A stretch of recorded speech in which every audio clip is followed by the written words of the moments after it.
Jésus-Christ, maintenant que vous savez qui est Dieu, Jésus-Christ est intéressant parce que l'existence de Dieu, on peut en discuter, c'est compliqué.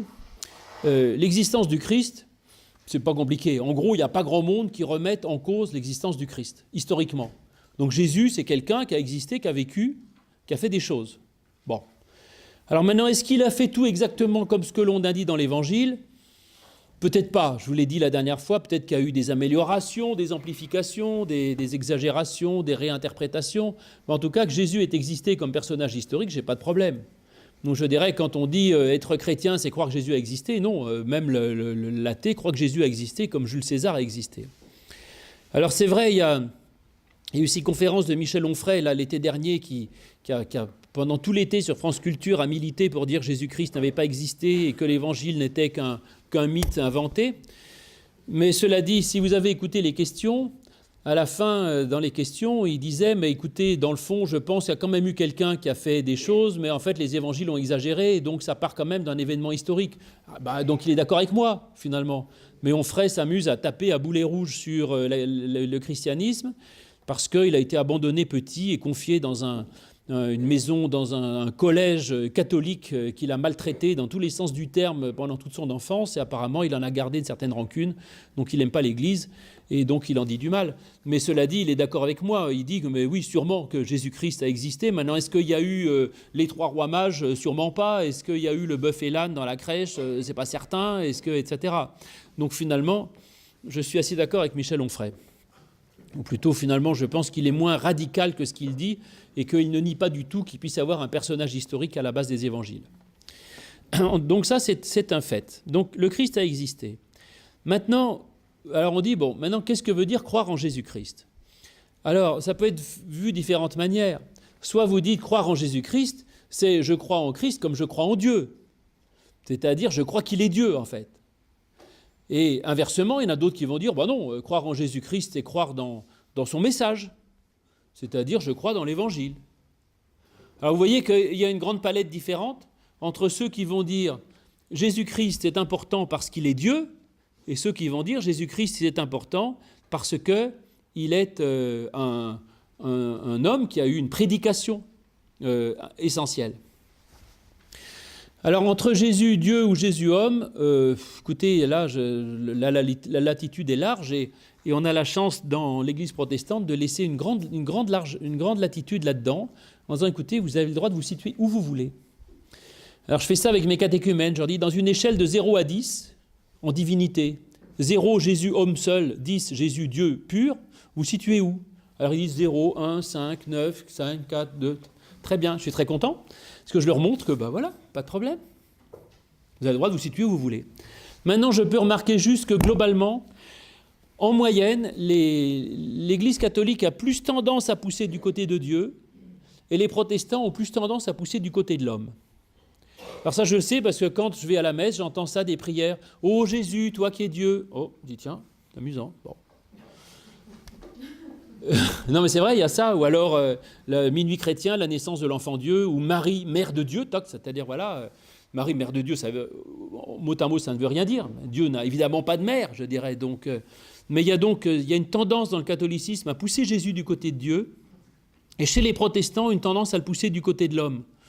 Mais je dis c'est une tendance, c'est pas du tout général. Il y a des tas de protestants qui ont une conception très forte de la divinité du Christ, et inversement des tas de catholiques qui ont une foi comme il faut, c'est-à-dire qui sont juste au milieu. Parce qu'il faut bien dire que la foi, la doctrine officielle de l'Église catholique romaine, c'est de mettre Jésus pile au milieu.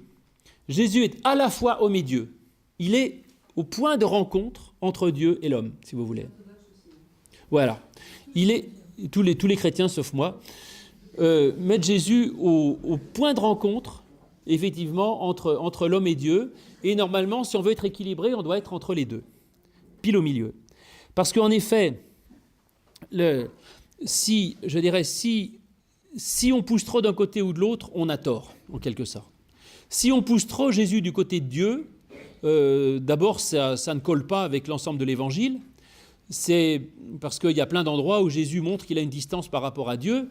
Par exemple, quand il dit à Gethsémanée, Florence a prêché là-dessus, non pas ma volonté mais la tienne, quand il prie à Dieu, ça prouve qu'il y a sa volonté et celle de Dieu, donc il n'est pas Dieu, sinon il ne dirait pas ça. Ensuite, quand il dit mon Dieu, pourquoi m'as-tu abandonné sur la croix ? On peut l'interpréter différemment, mais en tout cas, c'est quand même pas très bon signe sur l'union hypostatique. Ou alors quand il dit à propos de la fin du monde, personne ne la sait, pas même le Fils, seul le Père le sait, donc il y a des choses que lui ne sait pas et que Dieu sait. Donc apparemment, il y a une distance. Vraiment coller Jésus et Dieu, ça pose de gros problèmes. C'est même des hérésies qui ont été condamnées assez gravement dans les premiers siècles par l'Église officielle à l'époque, qui n'était ni catholique ni protestante, et que ça a été considéré comme ce qu'on appelle une hérésie monophysite, c'est-à-dire qui ne garde qu'une nature dans le Christ.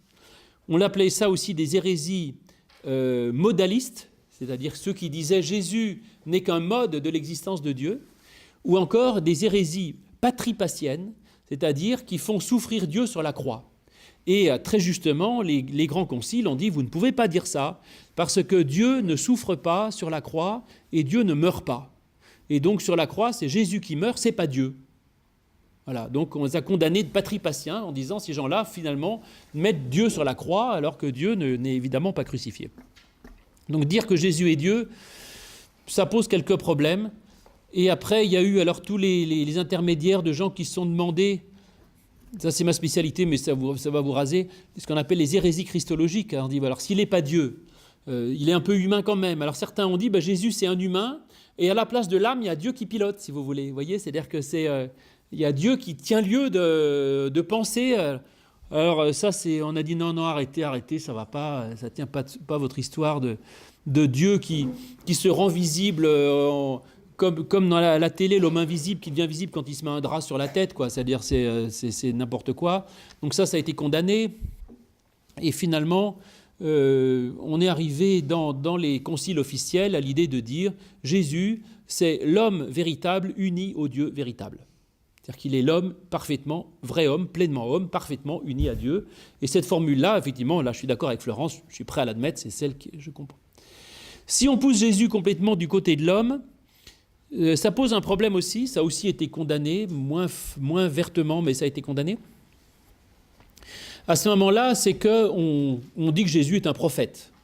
C'est-à-dire Jésus, il a dit des trucs très bien, et puis voilà, quoi, c'est un homme sympathique, qui a eu des bonnes idées, qui a exprimé des choses sympathiques, et qui a guéri les gens parce qu'il était un peu guérisseur, et puis il a fait une prédication qui a eu du succès.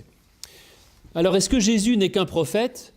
Je suis personnellement prêt à ne pas aller jusque-là. Donc, je suis beau être assez hérétique, je n'irai pas jusqu'au Jésus totalement homme, même si moi, en tout cas, j'ai tendance à voir Jésus plutôt du côté de l'homme que du côté de Dieu. Alors, je ne dirais pas que Jésus est seulement un prophète, pour la raison suivante, c'est que le prophète, il prêche quelque chose, mais il ne le vit pas. C'est moi je prêche, je dis en chair, aimez-vous les uns les autres et pardonnez, nom de Dieu. Et puis je descends de là et j'arrive pas à aimer mon prochain et je pardonne pas. Donc je suis typiquement le prophète qui a une très bonne parole, donc écoutez tout ce que je dis, mais ne faites pas comme moi surtout, ne me prenez pas comme exemple. Mais par contre, ce que je prêche, vous pouvez essayer de l'appliquer, c'est une bonne idée. Ça me rappelle d'ailleurs l'histoire d'un pasteur qui, un dimanche, fait un sermon, puis le dimanche d'après, il fait exactement le même sermon. Alors là, il y a quelqu'un qui dit « Mais monsieur le pasteur, vous avez déjà fait la même prédication la semaine dernière ?» Il dit « Oui, mais quand vous aurez commencé à l'appliquer, je changerai. » Donc il avait raison. Et alors que Jésus donc n'a pas fait que de prêcher, il a vécu ce qu'il a prêché. Donc il l'a intégré, si vous voulez. Et autrement dit, sa vie en elle-même est l'application pratique de sa parole, et sa vie elle-même est une parole. Parce qu'il a intégré cette parole et il l'a vécue en plénitude. Il a dit, il n'y a pas de plus grand amour que de donner sa vie pour ceux que l'on aime, et paf, il donne sa vie pour ceux qu'il aime. Donc il est en totale cohérence. Donc Jésus n'est pas simplement un prophète, il est, et ça je suis prêt à le dire, certes, il dit la parole de Dieu, mais d'une certaine manière, il incarne aussi la parole de Dieu. Il incarne cette parole. Et ça, c'est ce qui fait que ma christologie à moi se rapprocherait plutôt de celle de l'évangile de Jean, si vous voulez, qui dit justement, voilà, il y a la parole de Dieu, la parole créatrice qui est Dieu lui-même, et cette parole, elle s'est trouvée incarnée dans un homme qui est Jésus-Christ. C'est-à-dire que Jésus a incarné cette parole, il est l'incarnation de la parole. Mais Je dis qu'il est l'incarnation de la parole, il n'est pas l'incarnation de Dieu, comme disait, je ne sais plus quel père de l'Église effroyable, qui disait Jésus-Christ, c'est Dieu qui passe à travers la Vierge Marie comme à travers un tuyau et qui s'enrobe de chair en sortant de l'autre côté, quoi. Ça, c'est l'incarnation vue par Théodore de Mopsueste. Eh bien, non, il est l'incarnation de la parole, parce qu'il a incarné cette parole, il l'a vécue en lui. J'aime cette idée de l'incarnation de la parole, du Christ qui, je vous disais, qui incarne la parole de Dieu. Alors, il est l'incarnation de cette parole, ce qui peut se comprendre aussi, je dirais, du coup, dans le sens que si Dieu est parole, c'est ce que dit l'évangile de Jean, parce que Dieu, il est information, je vous dis, il informe le monde pour le pousser, donc Dieu est une puissance créatrice, il est un sens créateur, il est une dimension, un idéal, et Jésus-Christ a incarné tout cela, donc d'une certaine manière, il a incarné Dieu. Il incarne ce qu'est tout ce que je vous ai dit de Dieu, il l'incarne en lui-même. Donc Jésus-Christ est un homme qui incarne Dieu en quelque sorte. Ça, je suis prêt à le dire. Du coup, je reviens à cette formule du pape Damas au moment du concile de Nicée. Jésus, l'homme véritable, uni au Dieu véritable. Ça, alors là, je trouve ça formidable. Pour moi, c'est cette formule d'union qu'on appelle d'union hypostatique, et pour moi, la plus claire qui soit, parce que Jésus, à la fois homme et Dieu, je ne comprends pas. Qu'il soit homme, je comprends, qu'il soit Dieu, je ne vois pas. Pour moi, Dieu, il est au ciel et il n'est pas sur terre. Donc Dieu, il ne porte pas des sandales et il n'a pas de barbe. Donc Dieu... Mais Jésus est l'homme parfait, uni au Dieu véritable. Ça me convient. Après, la question, c'est de savoir comment on arrive à ce point de rencontre entre Dieu et l'homme. Alors là, il y a deux façons de faire. Il y a les théologiens qui partent du haut, les théologiens qui partent du bas, je dirais. Les théologiens qui partent du haut, c'est ceux qui disent Jésus-Christ, c'est Dieu qui s'incarne dans l'humanité. Vous voyez ? Donc on est en haut et puis Dieu descend dans l'humanité et se rend présent dans l'humanité par le Christ. Ou alors ceux qui disent Jésus, c'est Dieu qui envoie son Fils. Donc pareil, on part du haut.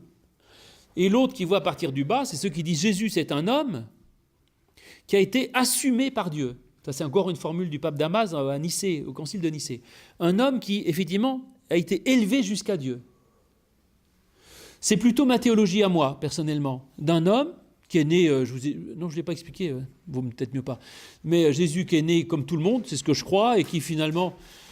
Est-ce que Jésus, quand il était bébé, avait conscience de son statut messianique ? Non, je pense que c'était un petit bébé comme tout le monde, et qu'il a été à l'école comme tout le monde, parce que les petits juifs allaient à l'école. Il a fait les 400 coups comme tout le monde, et puis il a eu une sorte de mission messianique qu'il a découverte petit à petit, et il a pris conscience de quelque chose, et finalement il est arrivé à un point d'union avec Dieu qui a généré le début de sa prédication quand il avait 30 ans. Mais donc moi je vois les choses à partir du bas. Je pense que si vous voulez être de bons théologiens, in medio stat veritas, il faudrait dire que c'est justement le point de rencontre entre les deux, c'est-à-dire que Jésus est le point de rencontre entre Dieu et l'homme, et que c'est Dieu qui s'approche, et c'est l'homme qui, à un moment donné, tac, il y a une sorte de jonction qui se fait, et en Christ, il y a effectivement un point singulier qui est le lieu où Dieu et l'homme se rencontrent. Je suis prêt à dire ça, vous voyez, je ne suis pas si hérétique que ça, finalement, j'ai une théologie sur ce point, j'ai une christologie assez classique, et que je suis prêt à admettre. Et du coup, c'est comme ça aussi qu'on représente le Christ par la croix. Vous savez, la croix, c'est la barre verticale, la verticalité de Dieu et de l'Esprit qui rencontre l'horizontalité du terrestre, et c'est le point de rencontre entre l'horizontal et le vertical qui, à un moment donné, il y a une sorte de rencontre, et là, c'est le Christ. Alors c'est très intéressant pour nous, parce que nous, on cherche à rencontrer Dieu, donc il nous montre où est le carrefour, quoi. Bon. Et en même temps, les points de rencontre, c'est toujours dangereux. C'est dangereux, et je crois que Jésus est mort de ça, c'est-à-dire qu'il est mort du mascaret qui se passe entre les deux mouvements contraires de l'humain et du divin. Le mascaret, vous savez ce que c'est ce qu'a tué la fille de Victor Hugo, Léopoldine. C'est quand un fleuve descend et quand qui tombe dans la mer et que la marée monte en même temps, ça crée, à l'endroit où les deux se rencontrent, ça crée un tourbillon important.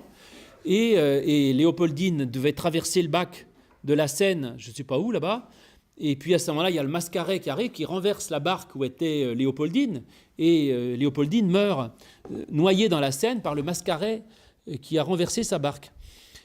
Et je pense que Jésus, c'est la même chose. Il est mort dans le tourbillon nécessaire que fait cette rencontre de deux choses fondamentalement hétérogènes, que sont le matériel et le spirituel, et que la rencontre du matériel et du spirituel, ça fait, à un moment donné, un point de singularité qui pose un problème, et que la croix est ce problème-là, en quelque sorte.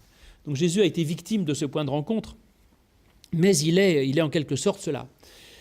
Et après, cela dit, moi je n'associe pas Jésus à Dieu, je vous l'ai expliqué, et je pense que la théologie classique non plus, mais là encore j'ouvre des portes parce que j'avais une vieille paroissienne, je vais vous dire son nom, paix à son âme, c'est Madame Hermès, qui venait ici, mais qui avait de grosses culpabilités parce qu'elle ne croyait pas que Jésus soit Dieu. Et chaque fois, la première fois que je l'ai vue, elle dit « Écoutez, monsieur le pasteur, moi je veux bien venir à vos réunions, mais je ne crois pas en Dieu. » Alors je dis « Attendez, mais vous croyez en quoi ?» Elle me dit « Je crois en Dieu, mais je ne crois pas que Jésus soit Dieu. » Et donc elle s'excluait elle-même de la foi et de l'Église. En fait, c'est affreux. Alors je lui dis « Mais écoutez, il n'y a aucun problème. Moi non plus, d'une certaine manière. Mais bon, j'ai réussi à la convaincre à peu près. Et ce qui fait que le jour de son enterrement, j'ai dit, elle était formidable, elle croyait en Dieu, mais pour elle, Jésus n'était pas Dieu, et pour elle, c'était un problème, alors que, à mon avis, ça n'en est pas un. Et je lui ai dit, moi, je suis plutôt d'accord avec elle, donc on s'entendait bien. Et à la fin de la cérémonie, il y a un bon croyant qui est venu m'agresser, en disant, comment, mais monsieur le pasteur, donc vous ne croyez pas que Jésus soit le Fils de Dieu? Mais enfin, je ne comprends pas, qu'est-ce que vous faites ici? Je lui ai dit, attendez, j'ai pas dit qu'il n'était pas le Fils de Dieu, j'ai dit qu'il n'était pas Dieu. C'est pas pareil. Parce que pour moi, le Fils, ce n'est pas le Père. La preuve, c'est que moi, j'ai 3 fils, il n'y en a pas un qui soit moi. Donc moi, je ne suis pas mon fils, mes fils, ce n'est pas moi. Mais par contre, je suis prêt à monter sur le bûcher pour vous dire que Jésus est Fils de Dieu. Voilà. Fils de Dieu ne veut pas dire qu'il est Dieu lui-même. Il est Fils de Dieu. Alors maintenant, que veut dire Fils de Dieu? La réponse la plus sotte, c'est de dire qu'il est le fruit tout à fait malhonnête, je dirais, d'une fiancée avec Dieu lui-même, avec le Saint-Esprit, c'est-à-dire la naissance virginale, est, à mon avis, la plus mauvaise réponse à cette question de savoir qu'il est Fils de Dieu. Je me fiche de savoir comment Jésus a été conçu biologiquement. Ce qui m'intéresse, c'est en quoi il est Fils de Dieu spirituellement. Alors, il est Fils de Dieu d'abord parce que, effectivement, c'est en tant que spirituellement qu'il est Fils de Dieu, parce que Dieu est esprit, de toute façon. Dieu n'est pas spermatozoïde. Donc je pense que biologiquement, il est fils de quelqu'un d'autre, mais il peut être spirituellement fils de Dieu, parce que lui, il tient son être vraiment de Dieu lui-même. Alors que nous sommes tous un peu fils de Dieu, et un peu fils du diable, un peu fils de notre égoïsme, et un peu fils du reste. Lui, il est vraiment fils de Dieu.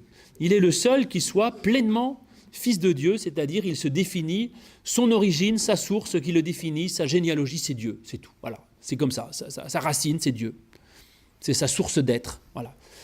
Après, l'expression « fils de » dans la Bible désigne justement quelqu'un qui incarne une réalité. Par exemple, Paul dit « Ne soyez pas des fils de colère, mais soyez des fils de miséricorde ». Alors vous allez dire « Ah bon, fils de colère? Mais alors ça veut dire qu'il y a monsieur Colère qui a dû faire une naissance virginale avec une pauvre fille ?» Bon, attendez, fils de colère, vous avez compris. Ou Judas, qui est appelé dans l'Évangile le fils de perdition. Alors, ça veut dire que son papa s'appelait Perdition et sa mère s'appelait Marguerite, je ne sais pas quoi. Non, il est le fils de Perdition. Et effectivement, dans la Bible, fils de, c'est-à-dire celui qui incarne une réalité. Le fils de la tendresse, c'est celui qui est plein de tendresse. Le fils de la colère, c'est celui qui se définit par la colère. Et Jésus, il est fils de Dieu parce qu'il se définit par Dieu. Donc il est l'incarnation même de Dieu. De même que cette idée d'incarnation, on pourrait dire que Jésus incarne Dieu comme, je ne sais pas moi, Hitler incarne le nazisme. Voilà, il est l'incarnation, ou De Gaulle incarne le gaullisme. Ou après, aujourd'hui, ils cherchent des incarnations, les gilets jaunes cherchent quelqu'un qui incarne leur idéal, donc ils ont du mal à trouver parce que c'est assez compliqué. Mais en tout cas, voilà, c'est qu'il incarne une réalité. Donc cette expression, on aurait été à l'époque de la Bible, on aurait cherché le fils des gilets jaunes, si vous voulez. Et en fait, donc voilà, fils de... Après, on peut aussi le comprendre autrement en disant... Il y a plein d'idées sur le fils, il y en a une qui me plaît assez. C'est que en hébreu, fils, comme garçon, peut signifier à la fois l'enfant, mais aussi le serviteur. Comme en français, en France, quand on est dans un bistrot, vous dites Garçon, un autre. Eh bien, garçon, c'est ça, le garçon. En hébreu, le garçon, le fils, c'est le serviteur. Donc Jésus est fils de Dieu dans le sens qu'il est le serviteur de Dieu. Il est celui qui est son représentant, je dirais, et celui qui est là pour être son image sur terre. Voilà, en gros, quelques idées sur Jésus-Christ. Maintenant, je vous laisse la parole. Comment Jésus savait qu'il allait mourir? Oui, sans doute. Je pense que très vite, il a vu que ça tournait mal. Hein. On le voit dans l'Évangile sans arrêt. Les gens essayent de mettre la main sur lui et lui échappe. Donc très vite, il savait que de toute façon... il savait que c'était sa destinée. Mais il savait qu'en provoquant de telle sorte le pouvoir établi religieux, que de toute façon, il ne le laisserait pas faire. Donc il a pleinement assumé le risque. Et il savait très bien qu'à un moment ou l'autre, il se ferait éliminer. Donc je pense qu'il le savait, ça. Mais c'est un risque qu'il a tout à fait assumé. Alors maintenant, c'est pour ça quand on dit « il fallait que le Fils de l'homme meure », alors est-ce qu'il faut pour accomplir le plan de Dieu, ou est-ce qu'il faut parce qu'on ne peut pas faire autrement? Si, de toute façon, il faut, comme on dit, on ne fait pas d'omelette sans casser des œufs, donc si je fais à force de faire des omelettes, il faudra bien un jour que je casse quelque chose. Eh bien là aussi, Jésus savait que pour accomplir sa mission, il faudrait qu'il meure. Donc Dieu le savait? Alors, quand vous dites Dieu le savait, vous vous remettez encore dans une image très anthropomorphique du savoir. Je ne sais pas si on peut attribuer le savoir à Dieu. C'est-à-dire que Dieu aurait une sorte de savoir, de préscience, où il irait le monde. Je pense que Dieu se présente à nous de cette manière-là, mais que dans le fond, Dieu n'est pas de l'ordre du savoir. Enfin, c'est ma conviction, vous voyez ce que je veux dire. Et que maintenant, vous dites, est-ce que Dieu savait ? Ben, je pense que Dieu, il est quand même, si on veut bien avancer un peu dans la métaphore anthropomorphique d'un Dieu qui réagirait comme nous, je dirais oui. Réponse, Dieu savait très bien, dès le début, que ça finirait comme ça. Mais c'est assumé en disant, à mon avis, il va se faire tuer, mais je pense que ça vaut la peine. Parce qu'il va quand même dire 2-3 trucs en attendant, qui ne vont pas être mal, et ça va faire réfléchir les gens, et peut-être que ça peut marcher, et ça marchait. Donc Dieu a bien joué quand même. Non, je dis ça parce que je suis allée à une conférence dans une paroisse catholique, je suis l'école de la foi, et j'étais très surprise la semaine dernière par le père qui disait, mais Dieu, Jésus le savait. Je ne veux pas dire le mot savoir parce qu'apparemment... Non, allez-y. On ne peut pas faire autrement que d'utiliser du langage métaphorique. J'ai entendu que Dieu, c'était pas forcément dans son plan, mais... Alors je vais vous le dire. Ce que vous avez entendu est une théologie assez audacieuse. Et je suis très heureux et un peu impressionné que vous ayez entendu ça dans des cours catholiques, parce que ce n'est pas tout à fait la théologie qu'on enseigne habituellement. Mais cela dit, je partage tout à fait ce que vous venez de dire là. La question, c'est ce que je vous ai dit un peu. Est-ce qu'il fallait pour Dieu que Jésus meure, ou est-ce que, à la limite, le fait que Jésus meure n'est qu'un dommage collatéral de son projet?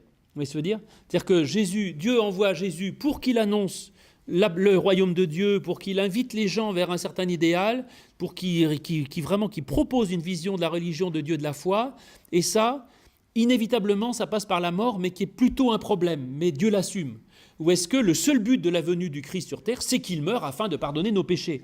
Et cette conception de Jésus qui meurt sur la croix pour nous pardonner nos péchés et calmer la fureur du Père éternel, c'est une théologie sacrificielle qui, moi, me fait horreur et qui a été prêchée pendant 1500 ans, hein, mais qui continue d'être prêchée dans beaucoup d'endroits et qui, de plus en plus, est rejetée, en tout cas par un bon nombre de pasteurs et donc par certains prêtres, ce qui me semble moins évident parce que la dimension sacrificielle de la mort du Christ est beaucoup plus présente dans la théologie catholique, ne serait-ce que dans l'idée du sacrifice de la messe, si vous voulez.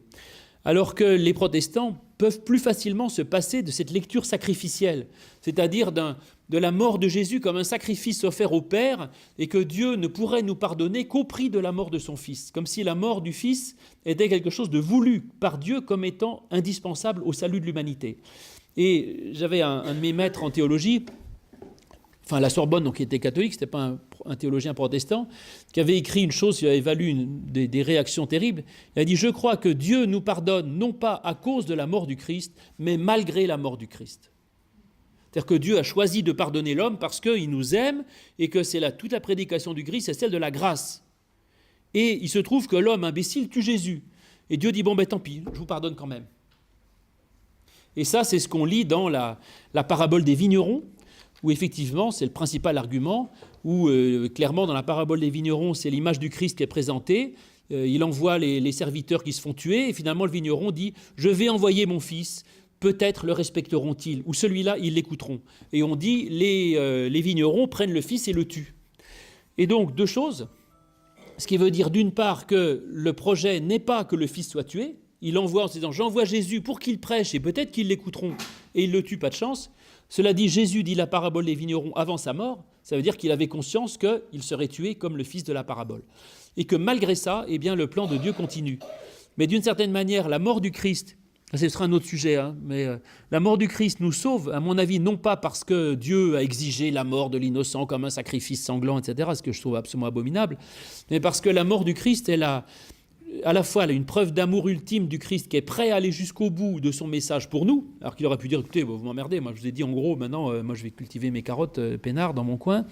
Donc il va jusqu'au bout du truc, ce qui prouve au moins qu'il était convaincu. Bon, et puis l'autre chose, c'est que il dit, la vie physique n'est pas tout, mais il y a une dimension spirituelle qui est beaucoup plus importante dans votre vie, qui est au-delà du visible, au-delà du physique, et même au-delà de la mort physique. Et à un moment donné, il est mis là, en disant, écoute, ça tombe bien parce que tu as le choix. En gros, entre soit tu sauvegardes ta vie physique et tu perds ton âme, soit tu sauves ton âme et tu meurs. Il dit, je crois dans l'âme, et il accepte de mourir physiquement.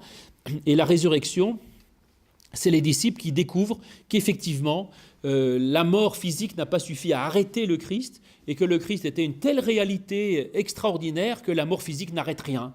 Elle enlève un bout de corps de 70 kilos dont on n'a rien à faire, qui portait une barbe et des sandales, mais ça c'est très secondaire, et que le Christ est beaucoup plus que son corps, et qu'il y a une dimension qui est au-delà, qui est ce que nous aimons nous, et qui est présent parmi nous aujourd'hui, qui est le Christ spirituel et éternel, et que la résurrection c'est ça, c'est les disciples qui disent, mais dans le fond, la mort n'a rien arrêté, il y a une dimension qui transcende la mort, et qui est encore présente avec nous, et c'est ça où la mort du Christ nous sauve, parce qu'elle nous donne une démonstration finalement du fait que la mort elle-même est impuissante.